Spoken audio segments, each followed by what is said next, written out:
très bien. Eh ben, bravo pour cette expérience, effectivement, hein, dans ce contexte. Et puis, merci pour votre témoignage. On vous garde pour les questions tout à l'heure.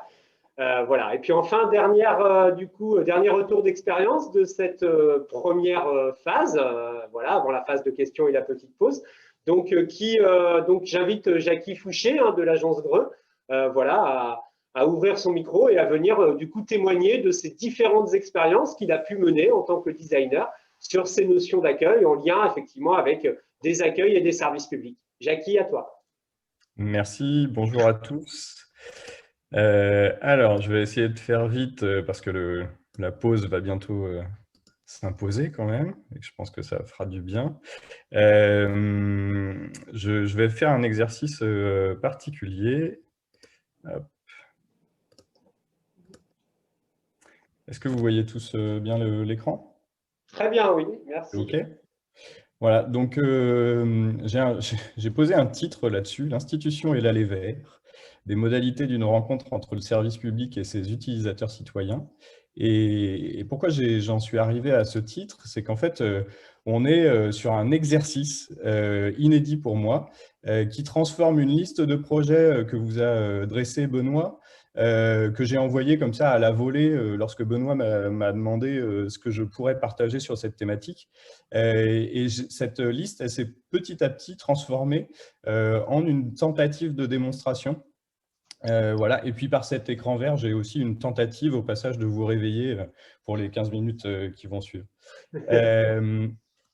Donc ce sont 3 retours d'expérience qui finalement m'apparaissent complémentaires entre un état des lieux de la première année d'un citoyen étranger à Nantes, travail mené avec le Conseil nantais des citoyens étrangers, c'est un conseil consultatif à Nantes, la co-conception de la mairie Nantes-Sud, toujours pour la ville de Nantes, une mairie annexe, et un travail avec la préfecture de Vendée et le SGAR Pays de la Loire sur les maisons de service au public et leur transformation en maisons France Service.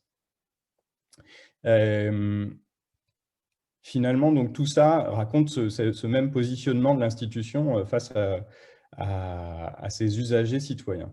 Donc, pour commencer avec l'état des lieux de la première année des citoyens étrangers à Nantes, il s'agissait de retracer les parcours citoyens pour mieux les comprendre.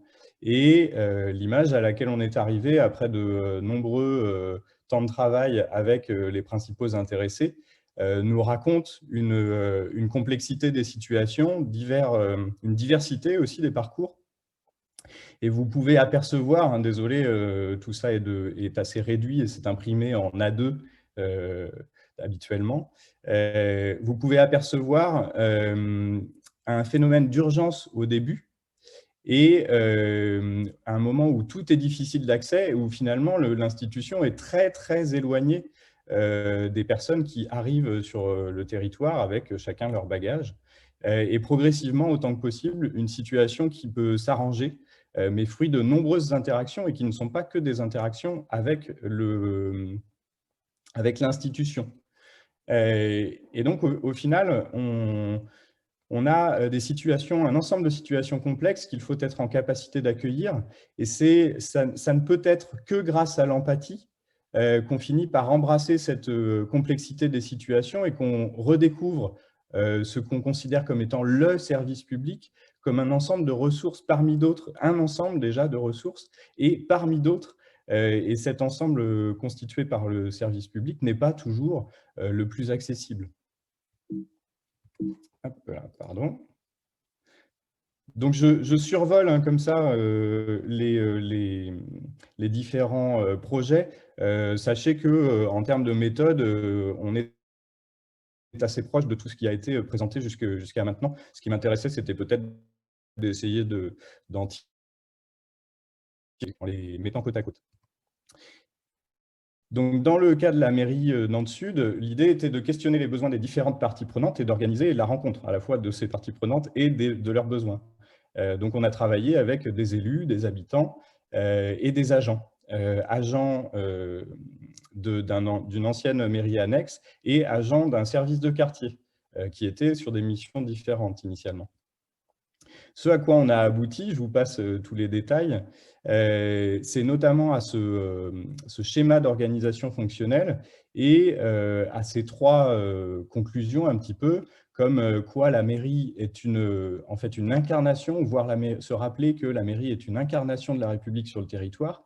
Et en ça, tout le monde nous a expliqué, et on a fait des collages, on a fait des maquettages, que cela devait être ouvert, que cela devait être visible, que cela ne devait pas ressembler à un bâtiment de bureau parmi d'autres.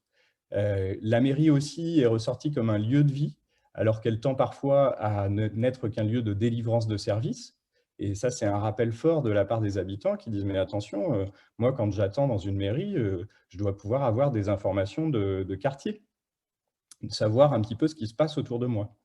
Et puis, donc, dans cette même idée, la mairie comme interface avec une organisation, et l'organisation qu'il y a derrière, elle doit se transformer pour être en capacité de répondre et de renvoyer, y compris vers de l'associatif, d'avoir une vision elle-même assez large pour répondre à la vision aussi large des utilisateurs citoyens. Et finalement, ce que ça me raconte après coup, c'est un peu cette vision d'un accueil public comme un tiers-lieu, au sens d'un environnement social singulier, avec une appropriation et un partage de l'espace qui doivent permettre de renforcer la société civile, la démocratie et l'engagement civique. Donc on est vraiment dans des objectifs qui sont peut-être assez éloignés de ceux auxquels on pense quand on fait un guichet pour délivrer des cartes d'identité. Troisième exemple de travail sur la notion de l'accueil, les maisons France Service. Et donc là, la question qui était posée, c'était de penser les organisations à même de répondre aux enjeux. Les enjeux avaient été assez clairement posés par la circulaire ministérielle. Vous voyez ici sur un schéma qu'on a produit durant ce travail, l'idée de la circulaire ministérielle, c'est de positionner les maisons France Service dans une logique vers la droite d'égalité des territoires et dans une logique vers le haut de s'adresser à tous les utilisateurs et pas seulement les plus démunis, pas seulement les habitants du territoire. Finalement, on peut aussi ne pas habiter le territoire, venir sur place et être en demande, avoir des besoins. Donc une vision très très large. Or, quand on a travaillé avec les services et les opérateurs, on s'est rendu compte que selon les cas, on pouvait nous parler plus de choses qui ressemblaient plus à une conciergerie, de choses qui ressemblaient plus à une vision relais social qui serait réservée aux plus démunis, de choses qui ressemblaient plus aussi à des services potentiellement privés, l'exemple des comptes bancaires nickel. Et donc, on a des compréhensions très différentes des enjeux. Et lorsqu'on voit, au regard de ça, on a montré des formes existantes et qui parlent directement du savoir-faire de l'accueil.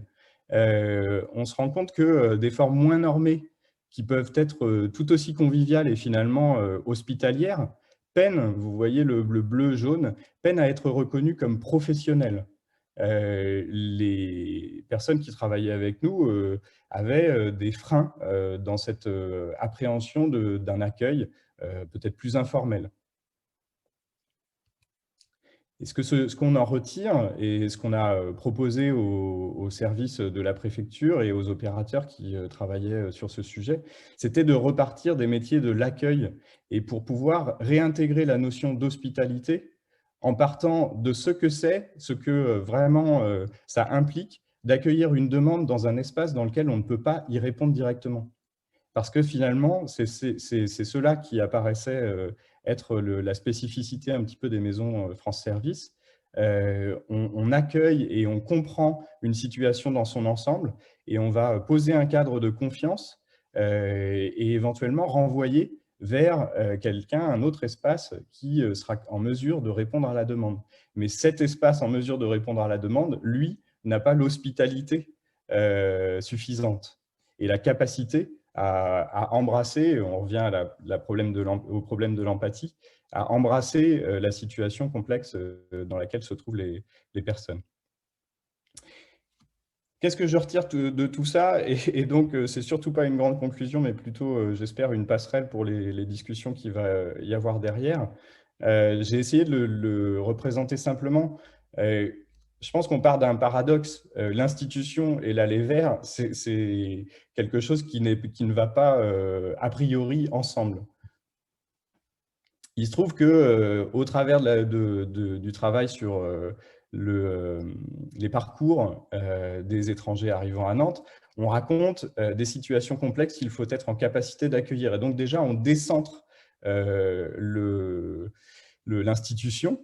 Et il s'agit de comprendre que l'institution, elle fait partie d'un ensemble et que les personnes aussi sont baignées dans cet ensemble et que c'est bien cette situation systémique qu'il faut prendre en compte pour pouvoir être en capacité de recréer un dialogue.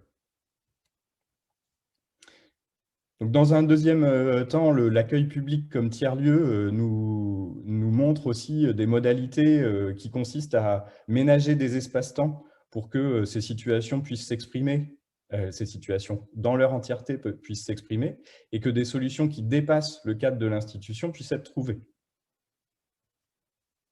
Et enfin, avec le travail sur la préfecture, on rappelle, et là je rejoins ce que disait Benoît tout à l'heure, sur l'importance des métiers de l'accueil et sur le fait que c'est un métier, ou ce sont même des métiers, et on pointe l'importance de se baser dessus. Et peut-être de repenser au travers de ces métiers, mais c'est un lourd poids qu'on leur fait peser, la position de l'ensemble de l'institution. Et donc, penser une institution qui soit plutôt au service de l'accueil, plutôt qu'un accueil au service des autres fonctions de l'institution, qui joue le rôle de filtre, qui permet aux autres fonctions d'être protégées. Le petit questionnement qui m'inquiète, c'est que vous avez peut-être aperçu que ce que je vous raconte est issu d'expériences qui datent depuis 2012 jusqu'à aujourd'hui. Et bon, c'est peut-être, c'est tout ce que je souhaite, une coïncidence, mais il se trouve que petit à petit, on resserre sur les personnes et on fait porter comme ça une importance toute particulière à une fonction dans l'organisation qui, historiquement, n'est peut-être pas la plus armée, la plus outillée. Et voilà, pour terminer, je vous partage cette petite citation proustienne et qui me conforte dans l'idée que, décidément, aller vers les utilisateurs citoyens, c'est la meilleure façon, certainement, de transformer l'institution, de la repenser et de la mettre plus au service, la remettre plus au service des uns et des autres. Cependant, au regard de ce petit bilan, si la thématique me semble rester privilégiée, est-ce qu'elle parviendra à la transformation tant recherchée? Ça, je ne peux le dire. Merci beaucoup, Jackie, pour ce retour voilà, très complet et qui finalement produit assez naturellement une petite forme de synthèse des trois présentations aussi voilà, qui ont été faites au départ avec beaucoup de recul. Donc, c'est assez naturel. C'est vraiment chouette. Voilà, donc